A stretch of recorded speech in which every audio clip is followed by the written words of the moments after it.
Welcome to the Real News Network. I'm Paul Jay. On Sunday, the people of Crimea voted in a referendum, over 95%, in favor of leaving Ukraine and joining Russia.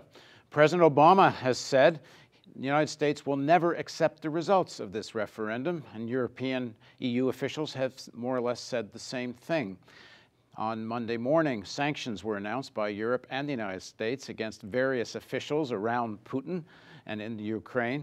These will include travel bans and some attacks on their assets in the West.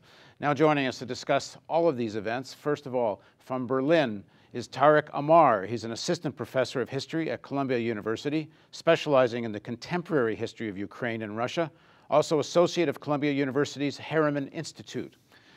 Now also joining us, now in the Ukraine, is Professor Nicolai Petro. He's a professor of politics at the University of Rhode Island. He's been in Ukraine since August as a visiting scholar, has observed the current crisis firsthand. Thank you both for joining us. Hello. Thank you. So Nicolai, first to you. Of course, the West is saying this vote was illegitimate. There was no legal basis for Crimea to have such a referendum under Ukrainian law. And you can't have a fair referendum when essentially Russian troops are all over the place. What do you make of that argument? I think there are two aspects to the legal debate. One is whether it's legal under the Constitution, and the second is whether it's legal under international law. I think that it is illegal under the Ukrainian Constitution, although people who support the referendum argue that the Ukrainian Constitution is a weak reed for the government to rely on, since it seems to ignore it when it wants to. Another question is... Let's just make clear what that's about, that the overthrow of the previous prime minister or president... Well, that's one of the issues. One is that they can't remove the president except through impeachment, and impeachment procedures were not followed. Secondly, the Ukrainian parliament cannot even appoint a new government until new elections have been held under the Constitution.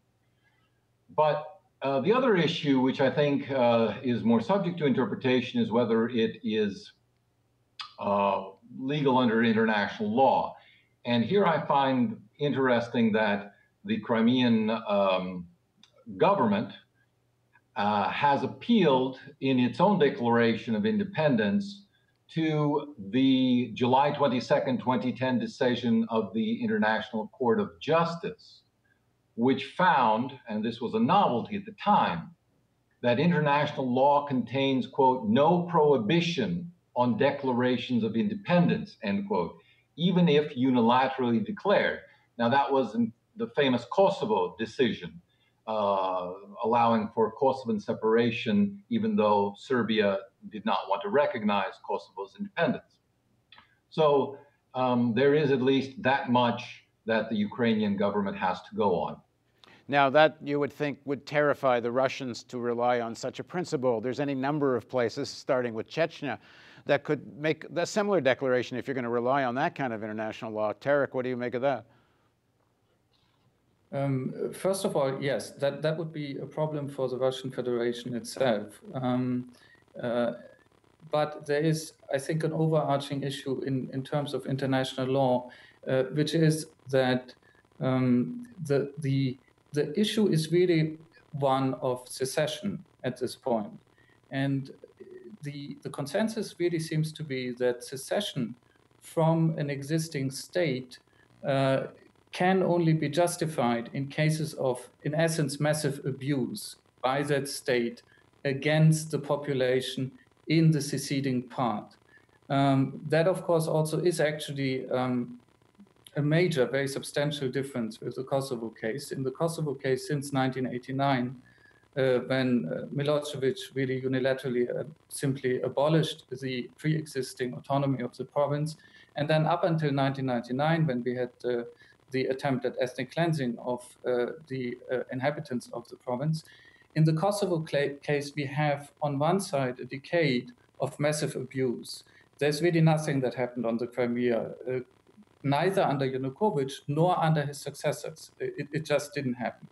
The other thing is, of course, that in the Kosovo case, you also have then afterwards a very long and complicated process of negotiation until we finally got to this point of this Declaration of Independence. You had, of course, the whole Ahtisaari process. So the Crimean crisis, as it is unfolding now, is actually, I would say, much rather different from Kosovo, and the comparison doesn't really work very well. Nicolai, it seems to me the hypocrisy on both the American and Russian side is I was going to say dripping with hypocrisy, but more like bathed in hypocrisy.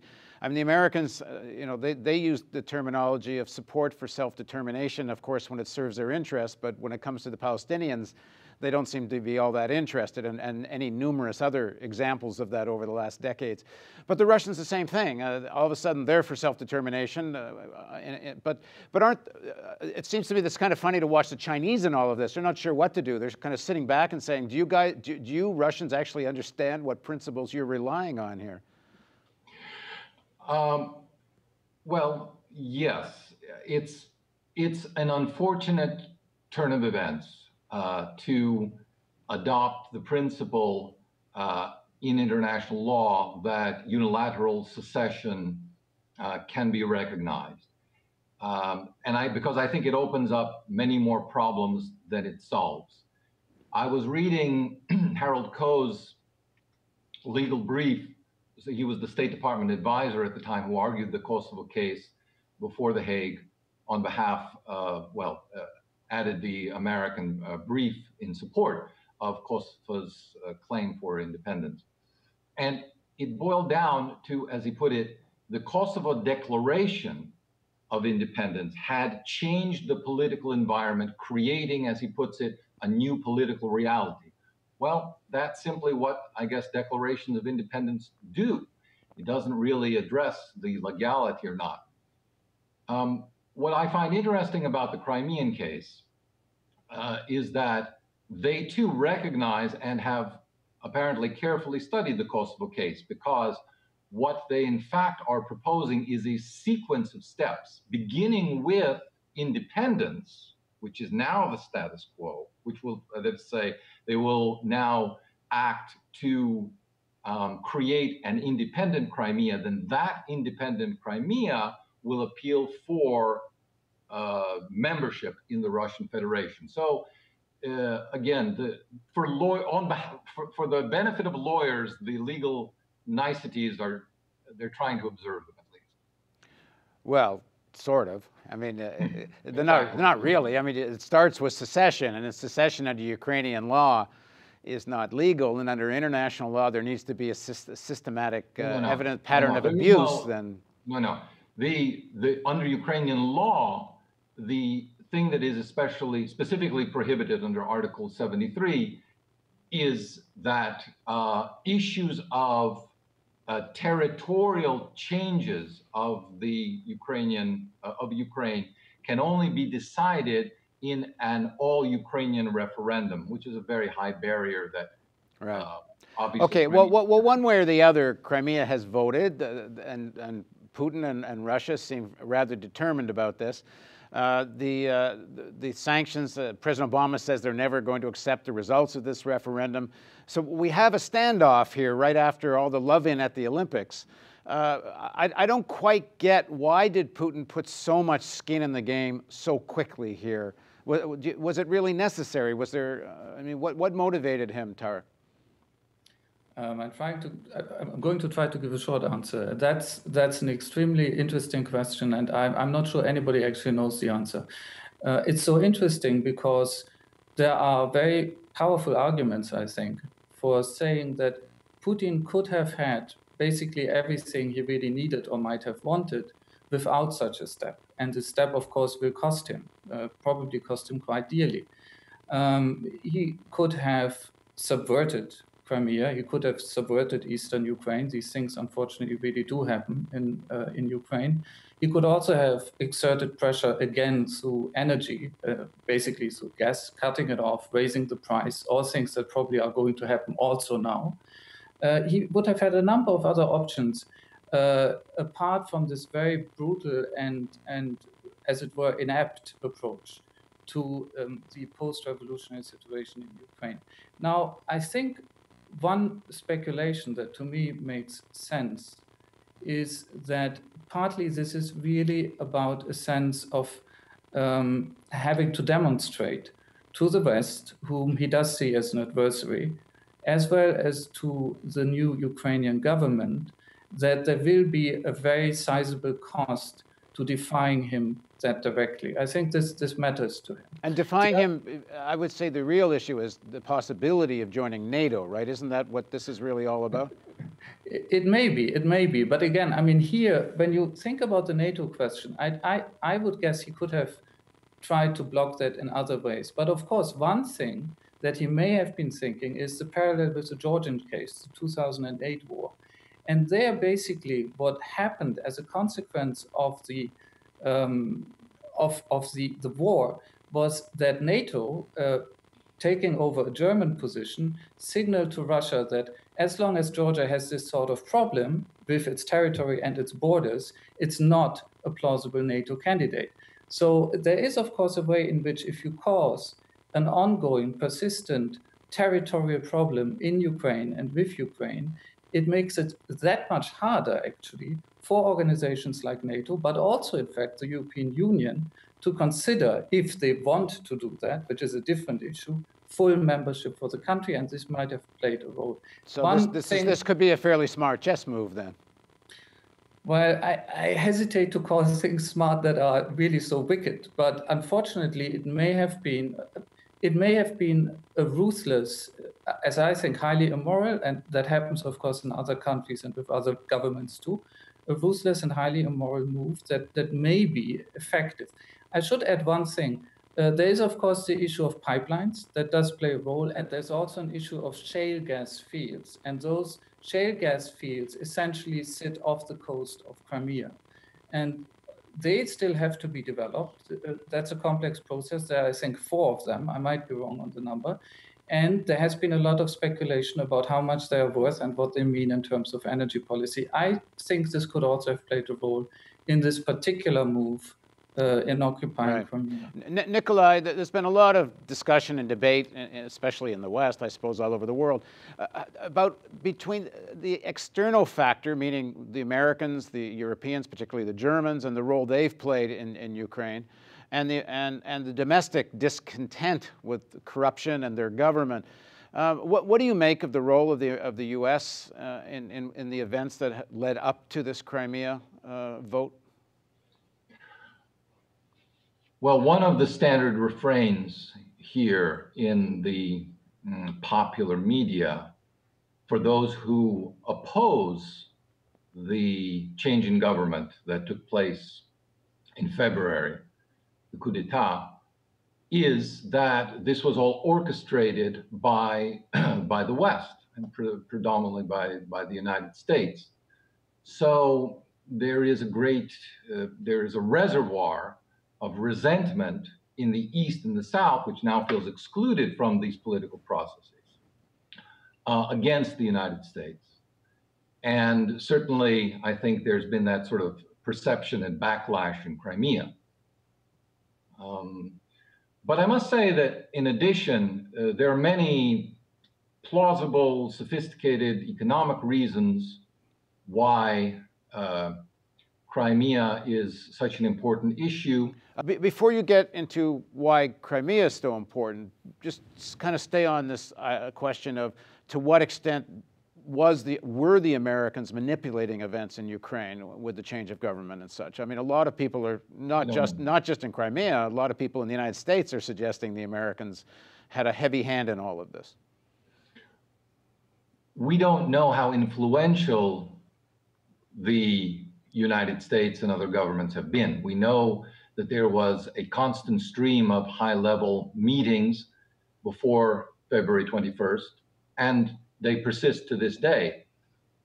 We only know from the leaked tapes that have appeared periodically what goes on behind closed doors, but that's such a small fraction of everything that is discussed that we have no way of knowing its weight, the weight of those secret and leaked discussions in the overall context. But the Crimean issue and I want to stress this, is for Russia an emotional one.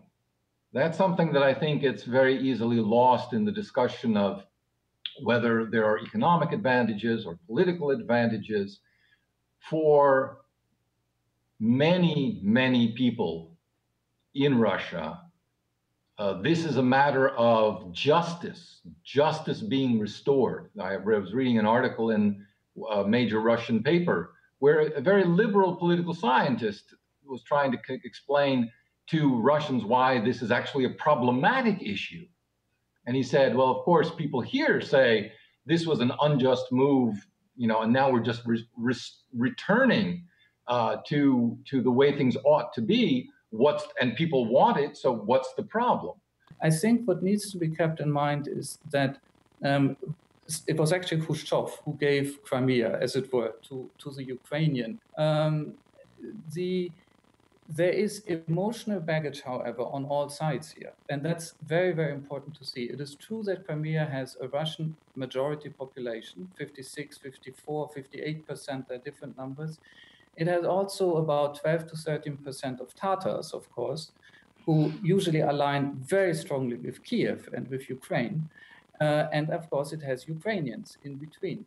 So it is not as if Crimea is simply that Russian place. In reality, it is not. Crimea itself is a mixed society, ethnically, culturally, even religiously to an extent, a composite society, which is why it is probably unrealistic to expect that after this referendum, things will simply calm down, because there are bound to be substantial parts of the inhabitants of Crimea, as it is now, who will not want to accept this referendum, for which they also have good legal reasons, but they have deeper reasons than that, as it were. But according to what we've been told by the Crimean government, the 85% of people voted and 95% voted for leaving Ukraine and joining Russia. So it seems it's clearly vast majority have supported this.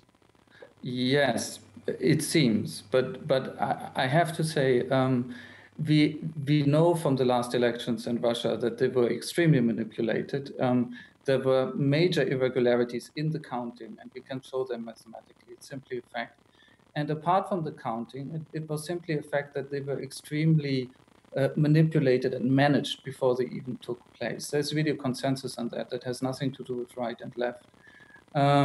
I would be extremely weary of simply relying on this particular referendum. Okay, just very quickly, Nicolai, you're there. What's your sense of whether this represented the majority opinion or not? Majority is 50% plus one. I think whatever the problems were with the referendum, and I, for one, was one of those voices that urged that the referendum be delayed so that there be greater international supervision. But I think there's every reason, given the magnitude of the number of people who participated and the clarity of the vote, to suggest that the large majority of Russians, ethnic Ukrainians, and even Tatars supported the option in this particular case of joining Russia. Okay, gentlemen, thanks very much for joining us. We're going to do a part 2 of this discussion, which we're going to run the next day. So please join us for part 2 of this discussion on the Ukraine on the Real News Network.